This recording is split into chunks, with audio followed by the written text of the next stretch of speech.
ஓம் சக்தி. அன்பு குழந்தையே, இதை முழுமையாக கேள். பாதியில் தள்ளிவிட்டு போகும்படியான காரியத்தை செய்துவிடாதே.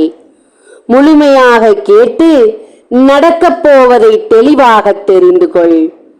என் அன்பு குழந்தையே, இந்த உலகத்தில் வாழ்ந்து கொண்டிருக்கும் அனைவருக்குமே 100 ஆண்டுகள் கடந்து வாழ வேண்டும் என்ற ஆசை இருக்கத்தான் செய்கிறது. இறப்பே இல்லாத ஒரு வாழ்க்கையை வாழ வேண்டும் என்ற ஆசை இங்கே எல்லோருக்கும் இருந்துதான் செல்கிறது. தங்கமே, எத்தனை கஷ்டங்கள் கவலைகள் வந்தாலும் வாழ்ந்துவிட வேண்டும் என்ற எண்ணத்தில் தான் ஒவ்வொரு கஷ்டத்தையும் கடந்து வந்து கொண்டிருக்கிறார்கள். இங்கே தங்க பிள்ளையே, வாழும்போது நியாயமான வாழ்க்கை, நேர்மையான வாழ்க்கை என்பதை யாருமே இங்கே தெளிவுபடுத்துவதில்லை. எப்படி வேண்டுமானாலும் வாழ்ந்துவிடலாம் என்ற வழியைத்தான் தேர்ந்தெடுக்கிறார்கள்.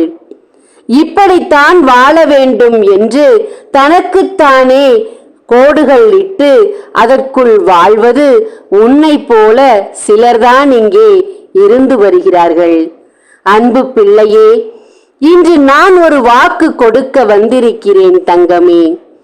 அந்த வாக்கை தெளிவாக நீ கேட்டு நடக்கப் போவது என்ன என்பதை தெரிந்து கொள். உன் கண்களில் இருந்து கண்ணீர் வரக்கூடாது என்பதுதான் உன் அன்னையின் ஆசை. ஆனால் இதுபோல செய்திகளை சொல்லி உன்னை அளவைக்க விருப்பத்தோடு நான் வரவில்லை என்பதை நீ தெரிந்து கொள் பிள்ளையே. எதுவாக இருந்தாலும் நீ அறிந்த பிறகுதான் நடக்க வேண்டும் என்பது இந்த அன்னையின் எண்ணம் பிள்ளையே. அதனால் தான் ஓடோடி வந்து கொண்டு என் பிள்ளைக்கு அனைத்தையும் சொல்லி அதிலிருந்து விடுதலையும் பெற்றுக் கொடுத்திருக்கிறேன். தங்கமே, இப்போது நடக்கப் போவதை உன்னால் தடுக்க முடியாது என்பதையும் சொல்ல வந்தேன். ஏனென்றால் தீய பழக்க வழக்கங்கள் அதிகமாகிவிட்டது. சேர்க்கைகள் சரியில்லாமல் போய்விட்டது. நடத்தைகள் இங்கே சரியில்லாத நடத்தையாக மாறிவிட்டது. செஞ்சோற்று கடன் தீர்க்க சேராத இடம் சேர்ந்து வஞ்சத்தில் வீழ்ந்த ஒருவரை பற்றி இன்று நான் பேசிக்கொண்டிருக்கிறேன் உன்னிடத்தில். தங்கமே, தனக்கு செய்த உதவிக்காக வஞ்சகம் என்று தெரிந்தும் உடன் இருந்து அவருக்கு உதவி செய்து தீவினைகளை செய்து அவன் தலையில் ஏற வேண்டும் அத்தனை கர்மவினைகளையும் இவன் தலையில் போட்டுக்கொண்டான் என்பதுதான் உண்மை தங்கமே. அவனை பற்றி பேசத்தான் வந்திருக்கிறேன் இப்போது. செஞ்சோற்று கடனை தீர்க்க எத்தனையோ வழி இருக்கும் போது தீய செயலில் தான் இதை காட்ட வேண்டுமா சொல்? பல தடவை உன் மனதிலும் பட்டிருக்கிறது. போய்கொண்டிருக்கும் பாதை சரியில்லை, இதை எப்படியாவது நிறுத்திவிட வேண்டும், இதை எப்படியாவது சரி செய்துவிட வேண்டும் என்று நீயும் துடித்துத்தான் இருக்கிறாய். ஆனால் கடுகளவு கூட உன் வார்த்தைக்கு மதிப்பில்லாமல் போய்விட்டது. நீ சொல்வதை செவிகளில் வாங்கக்கூடாது என்ற எண்ணத்தில் தலைவெறி பிடித்து ஆடிக்கொண்டிருக்கிறது அந்த ஒரு உறவு. தலைகணம் தலைக்கேறிவிட்டது.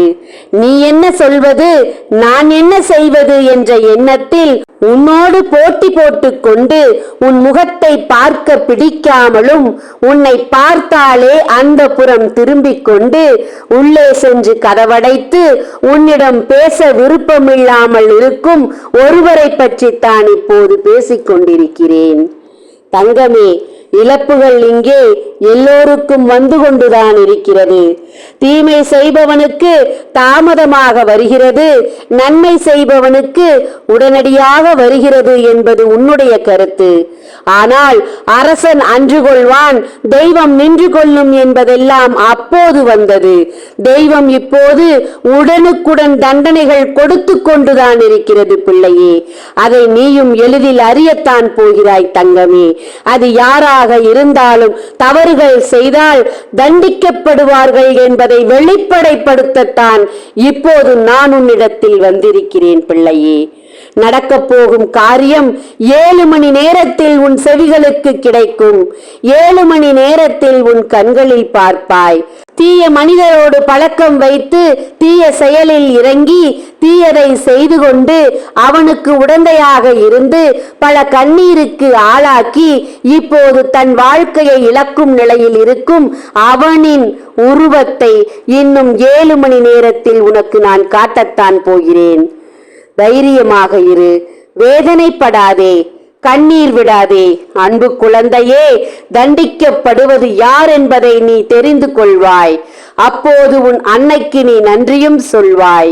தங்கப் பிள்ளையே, உன் வீட்டில் இருக்கும் நபர்களை இழக்க வைக்க வேண்டும் என்று போராடி கொண்டிருந்த ஒருவனைத்தான் பழியெடுக்கப் போகிறேன் இன்னும் 7 மணி நேரத்தில்.